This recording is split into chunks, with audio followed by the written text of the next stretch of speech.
Hello everyone and welcome back to my channel today. My name is Christian and today we're here to talk about the brand new record from Paramore. It is titled After Laughter. This is the band's 5th studio record and the follow-up to 2013's self-titled record. Now, there is no doubt that this is one of the most anticipated releases of the year, and I couldn't wait to see where Paramore took their sound from what they did on the self-titled record. A record that on first listen I didn't love and then grew to love over the 4 years it's been since that record came out. And so going into this record, hearing the first two singles, Hard Times and Told You So, they didn't really take me by a lot of surprise. I kind of gathered that this was the sound that they were going to go for after hearing the self-titled record, especially songs like Grow Up and Ain't It Fun definitely pointed towards this direction. So it didn't really surprise me, and I was really glad that they went in this direction. Sure, it's a bit more pop, but it's still got that Paramore magic that we've fallen in love with for over a decade now. So enough talk about just what I expected going into this record. Let's just get straight into it. Now, I really like this record, but it is by no means my favorite Paramore record,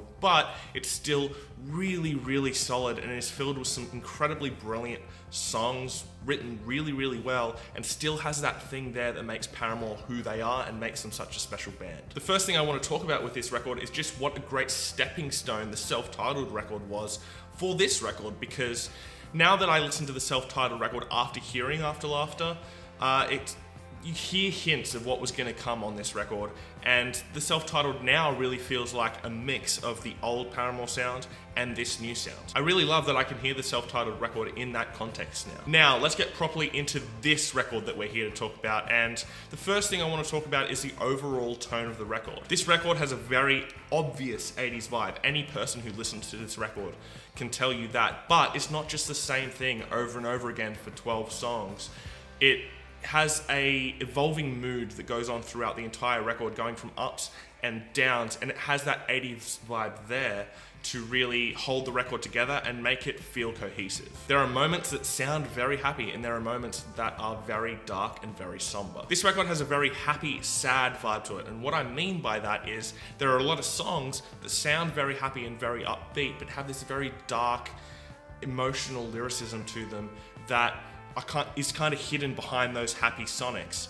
And you can really hear that on songs like Hard Times, on Rose Colored Boy, and on Told You So. There are moments where the instrumental also goes down into those dark, somber moments and really allows you to hear the emotional turmoil that Hayley Williams is going through singing these lyrics, especially on songs like Forgiveness, 26, and Tell Me How. Now, to get into each instrumental element on this record, let's first talk about the guitars. This is a very different record from Paramore guitar-wise, with the guitars being a lot more intricate, using way less distortion, and being less riffy. And you can really hear that on songs like Told You So, especially in the chorus, which has this just great intricate guitar riff in there, and also on a song like Pull, which uses a bit more distortion but is really there just to service a song rather than be a driving force. The bass playing is also brilliant on this record, and I really feel bad for Jeremy because I really feel like he would have loved to play on this record. The bass really becomes a driving force on this record and really carries a lot of the sections and becomes the foundation that the rest of the elements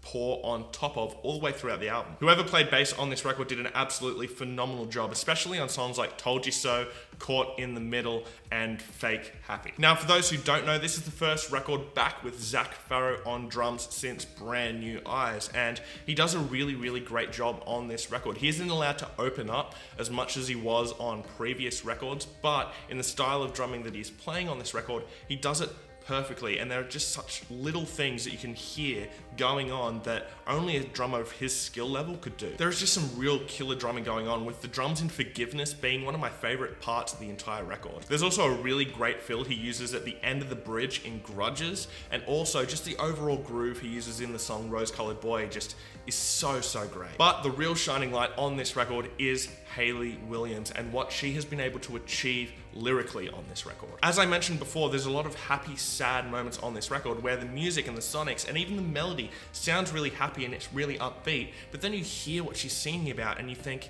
how can you be so positive about this? She's brutally honest on this record, and this record goes to some really dark places. There are two songs, however, that really highlight the lyrical skill that Hayley Williams has. The first song of those is Forgiveness, which is about the hardships of forgiving someone, obviously going by the title.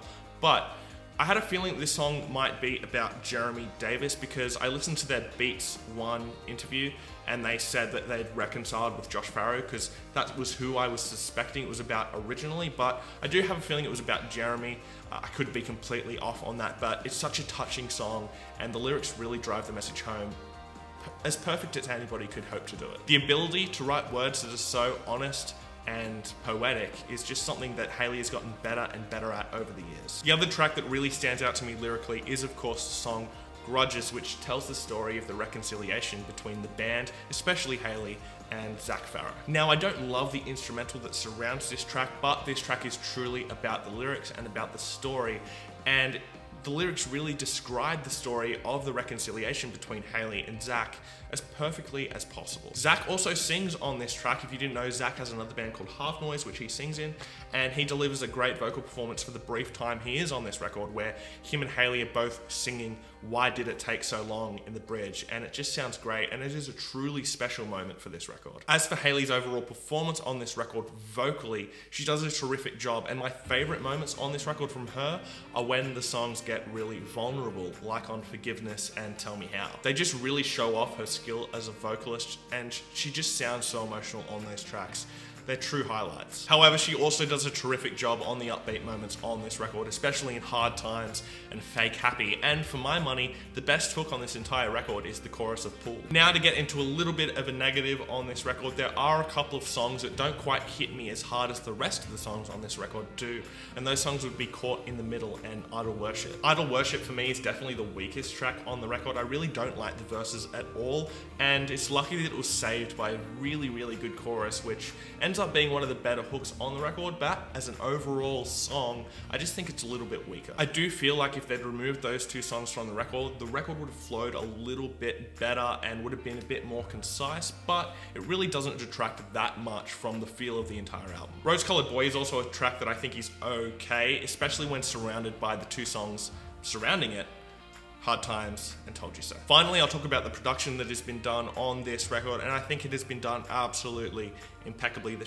producer really knows when to beef up the production with a lot of electronic elements and synths to really add stuff to the tone of the songs, like in Hard Times and Told You So, but also knows when to just strip it all back and allow the song to sound bare, like on the tracks Forgiveness, 26, and Tell Me How. Overall, this is a great record from Paramore. They're 5 records in now and still showing why they're one of the best bands on the planet. Now, this is by no means my favorite Paramore record, but I've only listened to it 5 times and I'm sure it's gonna grow on me just like the self-titled did. There are a lot of songs on here that I can't wait to see live, and it's gonna be really interesting to see how some of these songs translate live, especially with the older songs surrounding them within the set. My top 3 tracks are gonna be Forgiveness, Tell Me How, and Fake Happy, and I'm gonna give this record a 4 out of 5. Anyway, what did you guys think about the record? Let me know your thoughts and opinions down below in the comment section. Did you like the record? Did you not like the record?